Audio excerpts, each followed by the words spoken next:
Whatalo whātu le tātou ainga lotu. Tai au o maua, tai au manuia, so I fua lau le lei. Ia te o tau o ta māma tina o le tātou e kalesia. E se fōli nei tai au fōu. E se fōli nei vai tau o le olanga o tātou o mai ai. Tātou te le masani ai. Ia ai o winga I o le kalesia. Se tasi o mea o whamao nia I le talafasoro pito le kalesia le li o lona ability adjust.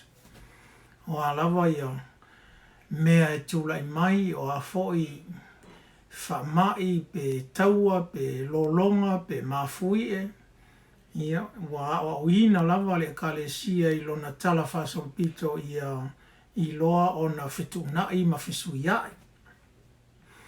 Pe wela ona iai nei vai tau o tātou mafutai I lunga o le internet. Ia ona o le tūlanga o lo whiangai ma le tātou malo.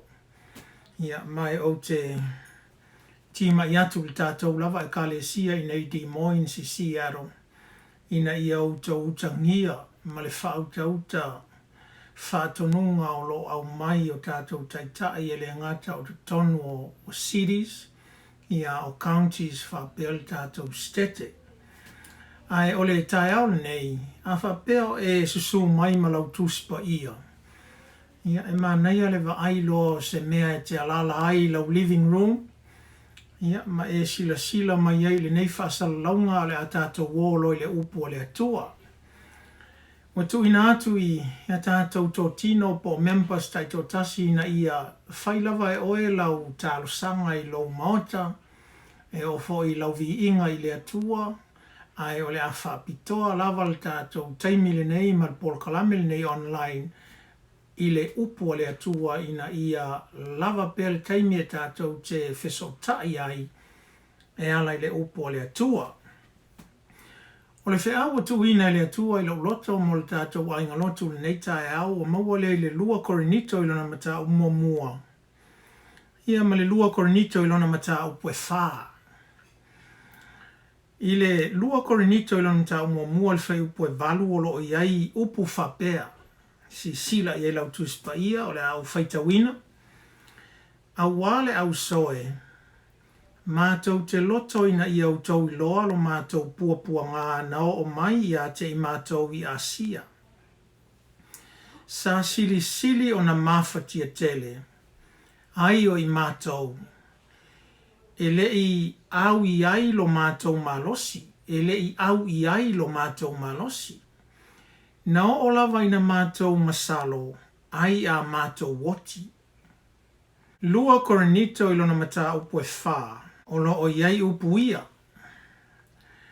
Ua puapua ngā tia I mātou I mea uma. Ai le wha atu valeina. Ua whememe ai. Ai le matua whememe ai. Ua sawa ina. Ai le tu lafo ina. Ua lafo tuina I lalo. Ai le whano. O lo tau ave I le tino e le au noa le fasio tia o le li o Yesu. Ina ia whaalia fo I le soifua o Yesu I o mātou tino. Pei o le whi au leo atu e le atua I lo loto mo le tātou e kalesia I le neiva yaso. O mafua anga ua maua I te tonu o le awhionga pa ia le atua. E mafuai o na pesia I e whatanga I le atua. Whainga tā ma puapua ngā e ui ai le au whatuatua. Te iloa e le o toe pose lilo I lau tau sila fia. Tau sanga e lua afe maltasi. Ma le 9/11 na tupu ai. E le aise isi o tātou e le iloa le o ngā mea tonu na iai le nala vaso. Tātou te manatua, tātou mea na whai le nata e ao. Tātou te manatua no fuanga na tātou iai. O le mafuanga e lai o na le ngalo ia I tātou ti tei o so na aso. Ona I le anga I le mea na tupu ai. I le tausanga e lua afe ma le wha ia te sema I lona aso lua ono na tātou mata ai I se ngalu lolo tele na tupu I Asia. A mata I Indonesia, tau I India, tau I matawhanga o Afrika le malosi o ngalu lolo. Mai lua se lau tolu sfuru afe I la tau na mali liwai. A tātou tilo fo I le lua afe ma le lima I le taimi o le a wha tele fo I lea na tupu I nei Amerika I le Gulf Coast na I le Katarina o se matua me mawa le na mea. I le tausanga I lua afe sfutasi le masina o mati a tātou mata ai le ngalu lolo tele na tupu I Apani. E le ai se isi o tātou e le imanatua sana mea na whai le na aso ia po nafo I aso nei whalawe lave winga ese. Alfe sidi a lea. Sidi a lea e tū lai mai a I tātou pe atu tupu me whapea. Ai se a whatanga ai e le atua so I fua pule ao I tātou e ui I whainga tā whapea. O nisi o mea matautia e talitonu le mawhauwhau. Na whaasinoa o tātou loto ma nganga uma I le atua. Tātou te manatua le lei aso na tutupu ai mea ia ma tātou ngā ioinga ma ngā luenga na whai teimi tonu ana. Na tātou tutu ai mai o tātou tiu te mata ofi mea na tātou whai. Ai whaasanga e o tātou mata po o tātou loto I le atua mō se tali. Nei le atua ia aso tātou manatu ma mawhauwhaunga. O leo o mai o whalawe lawe whapea ma puapua ngā I tangata o le atua. Ua leo se mea fau. A tātou ti tilo fo I le whengainga tuai ia e tumu I mea whapena. Nei ngalo ia tātou e whase lau le leitau sanga o whengai Israelu male fasiotinga e wharao ma aiku pito a lātou pepe tamatane uma. E leo se teimi popo.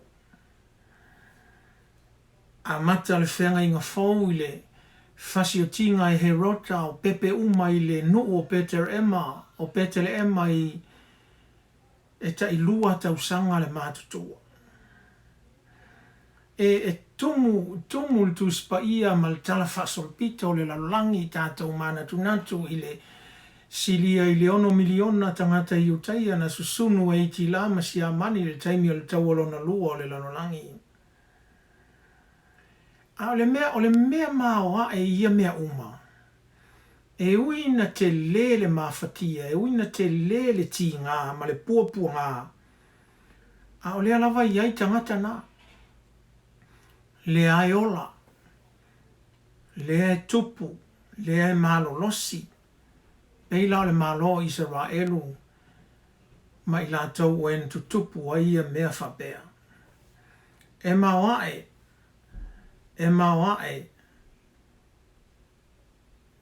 mea e o mai o tātou loto ma manatu pea o ina tū lai mai mea whapea. A o lea iai, tātou manatu natu fo I le kalesia ma sāwanga na ui ai le tele o tausanga ma centuri ma meleniuma o ma vae. A o lea iai le loto, lea iai le kalesia. Ma nei ai lau whaitau upo le whai salamo e tolu suma le wha, whai upo e sfuruiva. E tele lava mea leanga e o I le wami o tonu. A e lave ina o ia Iova a ia mea uma. Ma nei a tele. E ele tangata poto e paralyze a tolo na tino. Na olona fofonga lava malona mafau le lei. A e paralyze a tolo na tino. O ia na tūsia upu ia pe na ia ngangana mwhale o ina upu ia. Christ is no security against storms, but he is perfect security in storms. He does not promise an easy passage, but he does guarantee a safe landing. O whasamo ina ia upu e whapea. O ke riso e le o le ai o ni a wha. A o lou saunga le mui to tonu o a wha. Wana le polo misi na mai se fo launga e malu. A ua ia polo misi mai e te tau nuu ma le saunga le mu. Iai foi se tasi o tangata poto na whapea la na whamtalanga. The road to success is always under construction. It seems that those who seem to have it hard always get more done. Ua whasamoina ua fausia ia so umale a wala I whamanuianga. O I lato fo'i wa ui ai, ua lato fausia mea e tele. E ui lava la ina tātou momoe a wane I o mai puapua ngā I a tātou. Ia ai ese lata whaita watu le tūspa ia ma le whina ngalo le atua. O le vai aso fo I le nei, o lo I le o ngā tonu ngā le mū o tā pena penanga le ka le sia I le leni. O le tā pena penanga mo le aso maliu ma le toetu o le li. Tātou te wha manatu I nai e mua o na puapua ngā, ia ai muli le manu malo. O la o te talo la I le nei vai taua, tātou ui le nei fo'i vaenga o le soifua. Tau ina ia fesoa soni atu le upu o le atua I le nei tae au I lau savalinga ma lau folaunga. O se tasi o mafua anga ua owi loa le tuspa ia la iona whatanga I le atua tātou e ui puapua ngā. Ona o puapua ngā, lātou te whaasinoa pe pointinga tātou I mea ua levan ta tauna sui. Ai wa tātou le suia. I nisi lao taimi se I longa e tu tātou e le atua I to tonu o le o ngā umu tūlou.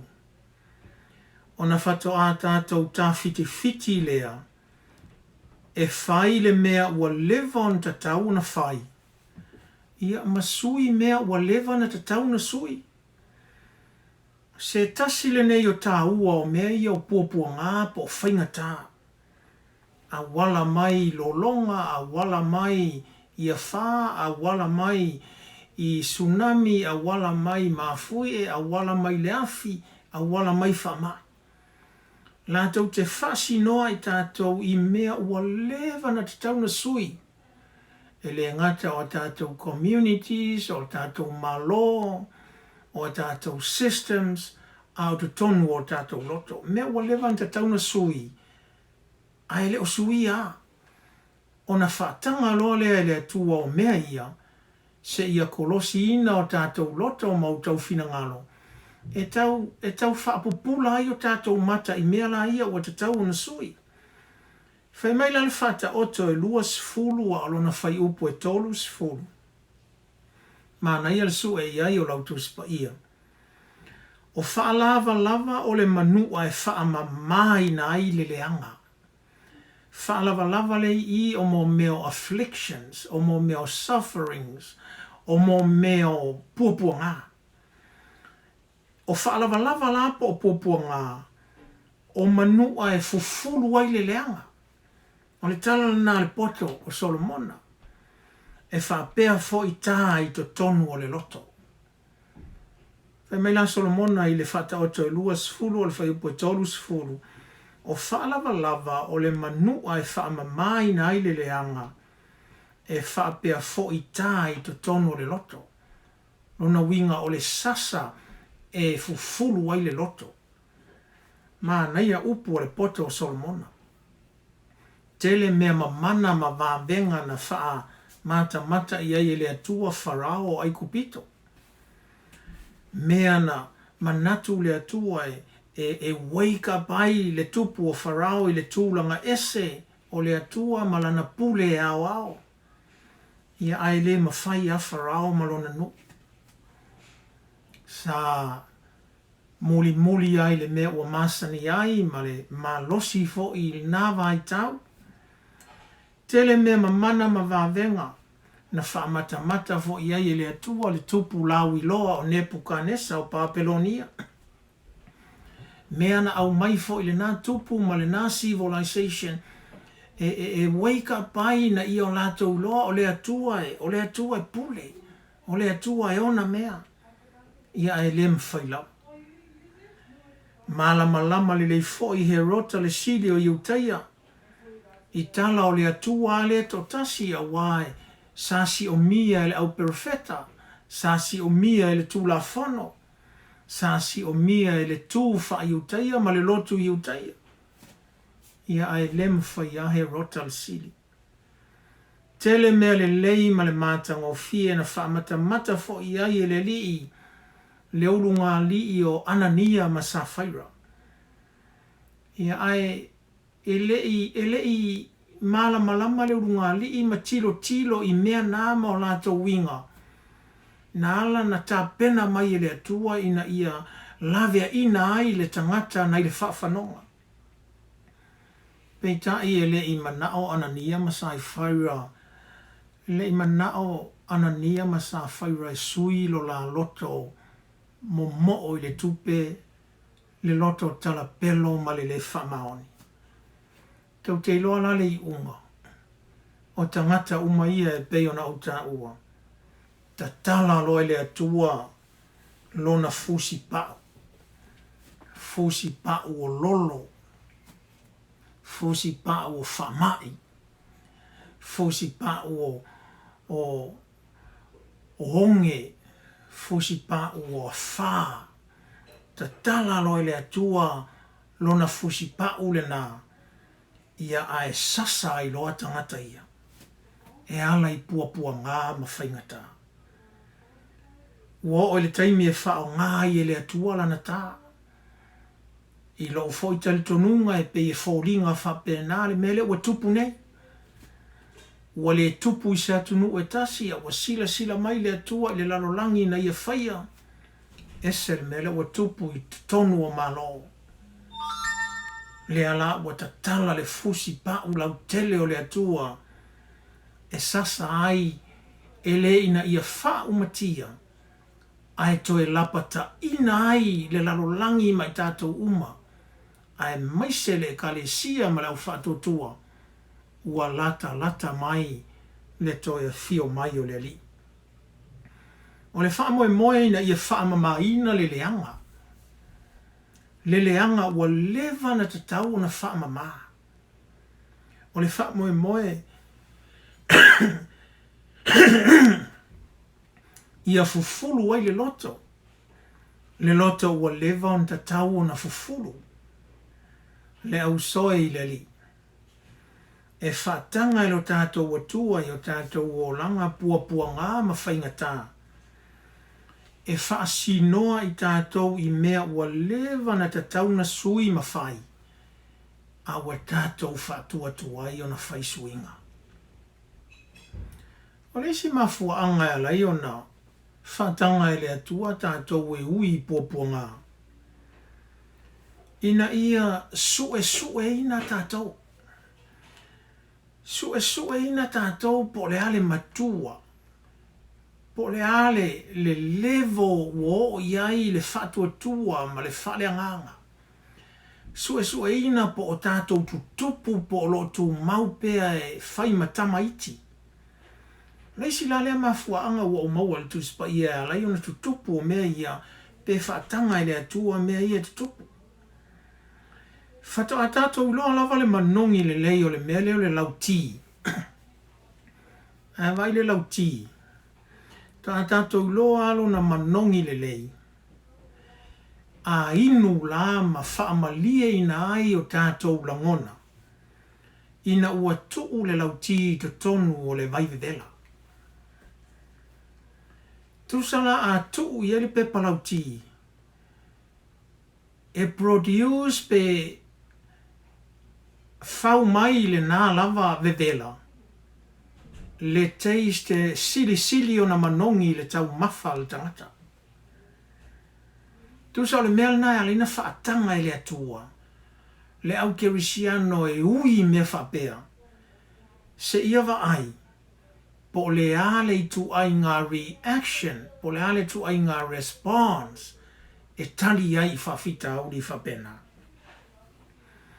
Ia o le lau ti lai. A tu te tonu o le vai vela. E malie o tātou loto pe a inu wai le sasala o lona manongi. Ma o le mea tonu lava le nā le fisi sila i eile atua mai a tātou le kalesia i teimi whapenei. E le o le nofo le isi tangata lotu ma wha masino le isi tangata lotu. A o teimi whapenei i aluai le isi tangata lotu e asi le isi tangata lotu. I aluai le isi tangata lotu e fesoa soani le isi tangata lotu. Ia ma fesoa soani atu fo i tangata e le o lotu po tangata e le i loa le whatuatua i ake riso. Si o le tua inga manongi le nā, ma le tua inga sasala le nā, e masani o na produce e mo mea i o popo ngā mwhaingata. O se mea whapena lea o talitonu o lo fia sila fo i eile atua al vai taimi nei. O lo fia sila mai le atua po le ale matua wo o i eila na e kale sia le lalolangi. Pe whape i langa reaction ma langa response ili nei mea o tula i mai. O le mea la lea le tātou e kale sia i au fia i ma outou uma o lo maua mai nei whasalonga i le ilunga le internet i outou manatua le mea na. E le ai se winga o le tātou loto ma le tātou kerisiano pe a o i teimi o puapua ngā ai break pe ngausia i tātou under pressure. E mana o mia le kerisiano i teimi whapenei na i rise to the challenge. E ala i o winga whalia, e ala i le lava o la una sai, e ala i lo usi ustai whatonunga le stete, le county, ma local government, e ala i lo loto maulalo, e ala i lo loto soasoani, e ala i lo to anga te talo, e talo sia na e ta talo ai le tupu nei mea, na i lo le vai mai o le atua o le waso so o te talo, ai te le i te talo a talo nsau ta ai le iese wha mai. Si o tua inga winga na o le tau mwhai le li, ia produce lana e kale sia i teimi whapenei, mai le isi teimi e loa i le atua, na o teimi e test ai lana e kale sia e alai popua ngā ma whaingata. Whai mai lai a kopo i lona mata mua al whai poe lua e o le tolu, se o whaita wina e sua i eilau tuspa ia, o usoe i au tau manatu, o le mea e fia tele ai pe a maua o tau i tofotofonga ese. Ina ua o tau i loa, o le tofotofo ina o lo o tau whatuatua, e tupu aila on sa. E se vaila e le mānei o le nāmau. O le tofotofo ina o le tātou whatuatua i teimi whapenei, e ananga tā ai lo tātou soifua whaleanganga po le ola whaleanganga. Tā ua tele. O le isi mea ua o ina mali tuspa ia e whatanga i le atua mea ia o popua ngai o mai i a tātou le kalesia po tangata whatuatua. O lea o onga o tātou. E le o lea o onga fo i lea faufautua a ia whasa o tātou. O lea o inga. Ia inisi o le sona se i longa lava o puapua ngā. Whato a tātou whalongo lea.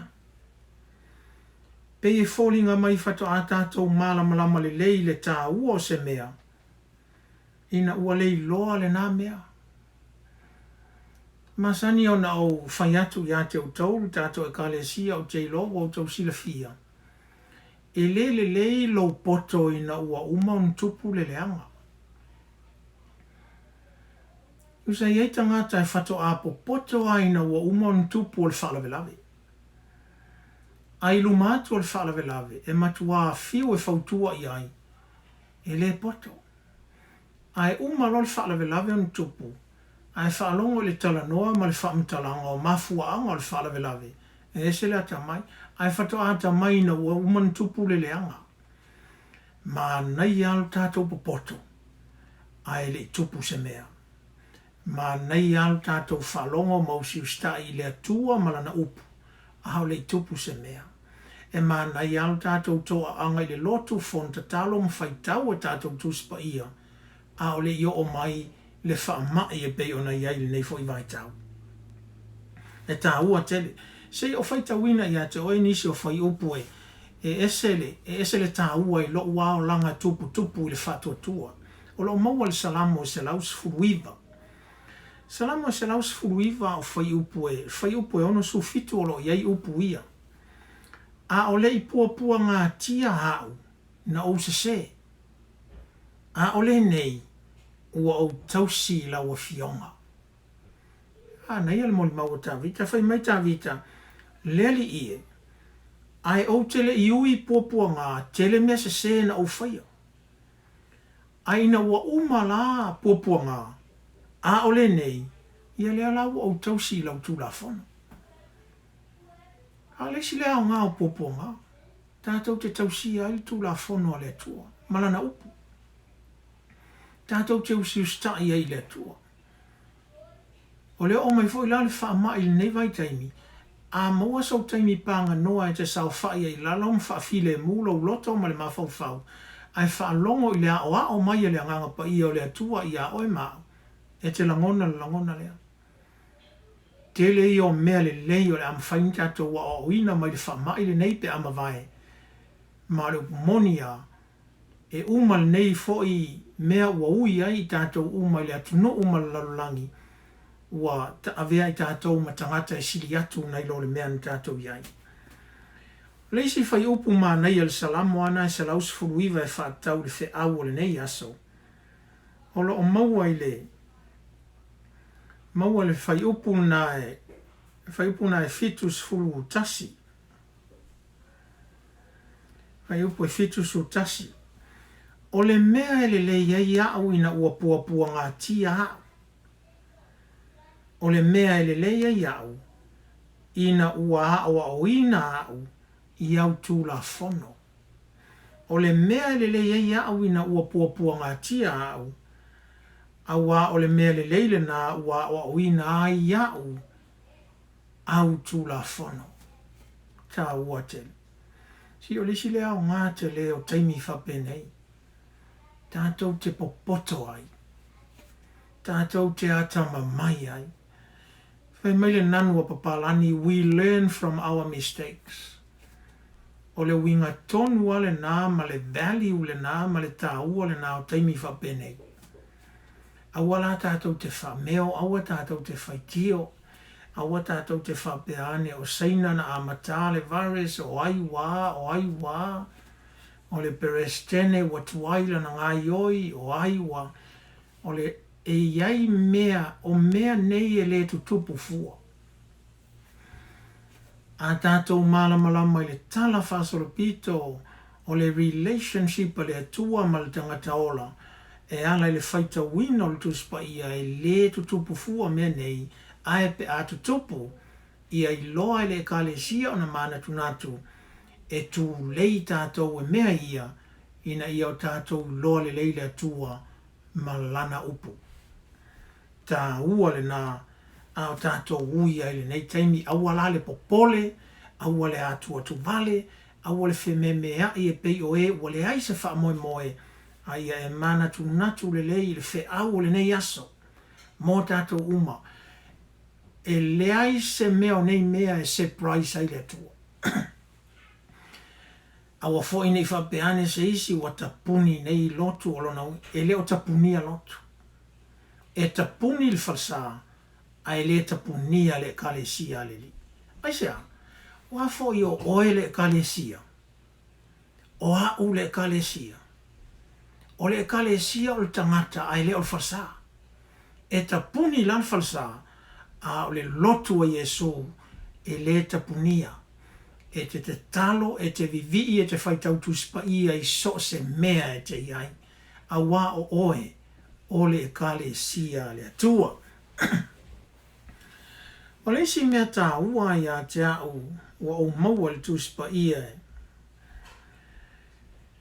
e au ngā ai mea nei o whainga tāma pua ngā. La tau te wha ato atoa ina se le ato atoa o iei au.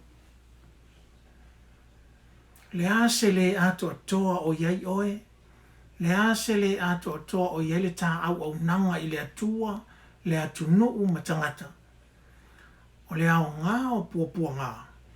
La tau te completinga le nā progress o tātou wolanga. E tā hua te le la. Se o whaita wina i a te o tau le Roma 5. Al whai upe tolu se i o le whai upe 5. E le ngata fo i lea. A ua tātou mita fo i pua ngā. Ina ua tātou i loa. O le pua ngā e tupu ai le on sai. Mau lea lai mau ai le Iakopo. Ia lea fo ua toi repeat mai i le apostolo. Ina ua tātou i loa o le pua ngā e tupu ai le on sai. O le ono sai e tupu ai le mauti noa. O le mauti noa e tupu ai le wha moe moe. O le wha moe moe foi e le mai. A wā ua wha malini mai le alofa o le atua i o tātou loto e le anganga pa ia ua foa ina mai i a te i tātou. Si la oia. Ia wā fo i lae e kuali whaile apostolo o Paulo e whaile statement lea ma upu ia awai o le isi le nei tangata na tele ni pua ngā na ui ai toi titi a oti ona o le tala inga o le fina ngalo o le atua ua o iai ua na tastinga ua na iloa le mafuanga lea la ua tusi mai ai i a tātou umai nei ona po e lea o ngā o pua ngā e lea o ngā o lea o ngā o pua ngā e le o lo walu ai le fale o loa e matua la u ia uma o loa a e fia ai isi alu tangata ke risiano a ia e le ngā ioi whapena a wai le popole na te iloa le leile mele fai e le atua o lea e whawhangu e le atua le kalesia ma lalangi ua toi titi a fio mai Yesu. A sisila le mele tupu nei le tele o atunu o lalangi ua shut down, ua lock down, ua shelter in place, orders ia ua release, na e anu le sisila i le whaalinga. O lo whaamatala mai le whaalinga mea uma ia, ta tala lea whaamau whailonga, ta tala lea whaamau whailonga, ta tala lea whaamau whailonga, o mea ia tupu. People, o le foretaste lea o le taimi o le manuwhi ai. Ia le mea la le ua tupu o nei tātou le au kerisiano i whale o loa ua kāu whao whaakasi makangaka le whaakua mea. Ua siri aku le kākou popole ma le aku aku vale i le aku aku vale ma le popole o kangaka le whaatutua. A le whai mai le atua, hey, I want you to shine the light of love, consideration for others, le whaatuatua e ola, le toa ma le file mu i taimi o pōpua ngā e le vevesi, wa o ai whaalia le lalulangi mea nā. E le o oe e o le kalesia le li e whaalia le lalulangi le toa file mu i taimi o pōpua ngā. Mea la lea le whai mai Paulo i a tātou. Tau tala le whaiwhi au, tau tala le tangata loto, tau tala le missionare, tau tala le taitai o le kalesia, ua o iai, mana o ina le tā ua mai le tua. A whai tātou te ono sai pōpua ngā le kalesia, ma la vātia mea ti ngā o le ale pine o na suia o tātou loto. Loto na suia e whana wina, winga fau e fōlinga i fōlinga o Keriso. e tau atu i le atua le fausia o oe mau ina ia sui. Ia fōlinga i a Keriso, na i lo le whaapele pele o tātou e awane i o i aini puapuanga.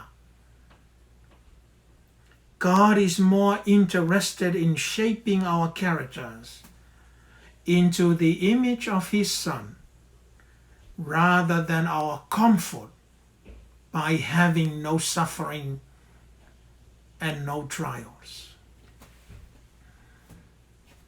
Feo ielau savalinga le nei vai taimi. O ese tangata watalia Yesu e whai mali i mwhaora. A whai ele ai. Vai taimi le nei o lau fo i mai le atua.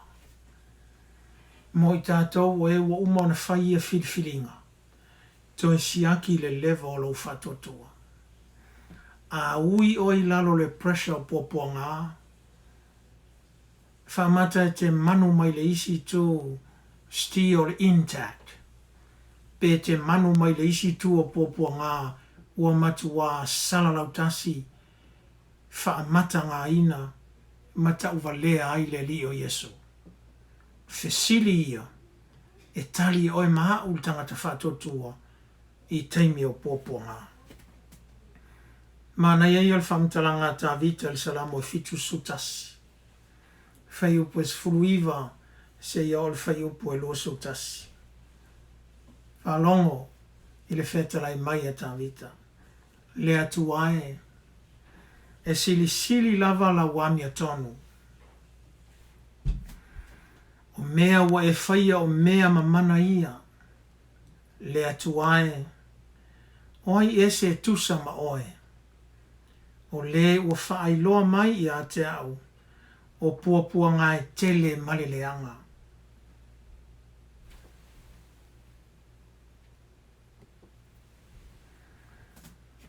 O le ua whaailoa mai i a te au. O puapua ngai tele maleleanga. E te toe whaola mai i a te au. E te avae i a te au nei le mea loloto i le ele. E te whaatele ina lo mamalu. E te li liu mai ma whaamawhana mai i a te au. Le unga le nao le neisa walinga o lo tātou iai. E le tu ulafua ina i tātou i le atua. A o lo o lapata ina i tātou i le atua. O lo o whawhangu i tātou i le atua. Wautou sila i ai le ngā luenga wha ato toa a puapua ngā i le loto le tangata. Ua mawhai e tā vita wha peifo i o Paulo. Ona tautala ia upu ma soifua ai. Ona ua masani o tangata ua masani ma puapua ngā. Malama le lei le tā ua e whatanga ai e le atua puapua ngā i o tātou o langa i aso uma. Talo sia ia. O lau te talo sia ia. Ia whapena fo i a te oema. E aru le nei aso o tātou taltala noa i mafuaanga. Wa lai ona whatanga e le atua mea ia. A o le me sili ona tā ua ia oema. Ia umaifo le nei mea po le alawa le umi. O le nei whaamai o lo tātou uiai. A ua whaa ana ngā tāina lo tātou whatotua. A ua suia mea ua lewa na te tauna sui o tātou loto. A ua si tia le lewa o tātou wofo ina atu. Mo le atua, a toa ma o tātou tangata.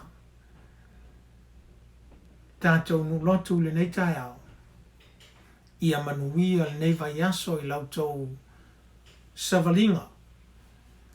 Ngā luenga, whea lava tau te iai o nisi foi o le a ta ofi to tonu o maota malawa. E ui aina ese ma vava ma mao tātou no foanga ma ainga. A wane ngalo o le kale sia ia le atua o e mao.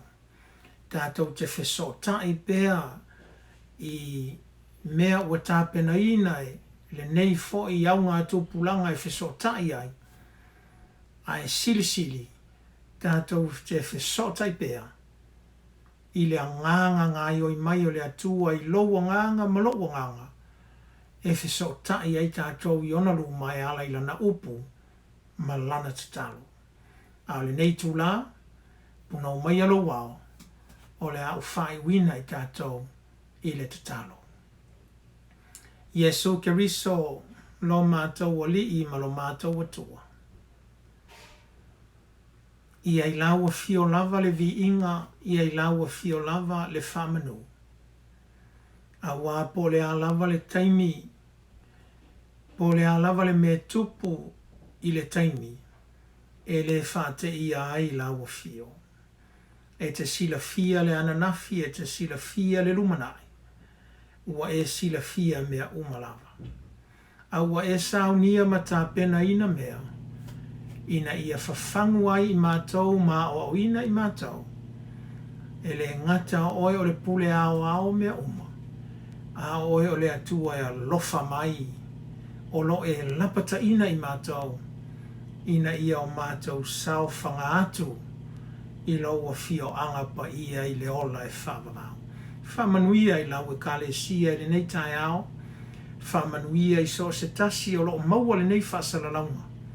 Ngā rua i folo wanganga i o lātou loto e tusa ma lātou whilwhilinga. Ina ia whili mo oe, lea li o le ola. Lea li i sa maliu ma puapua ngā tia ua toitu, a wā ua toitu lava i le pule a le atua e totasi. I lau suafa ua mātou te talo ma wala awa tuai. Āmene mame.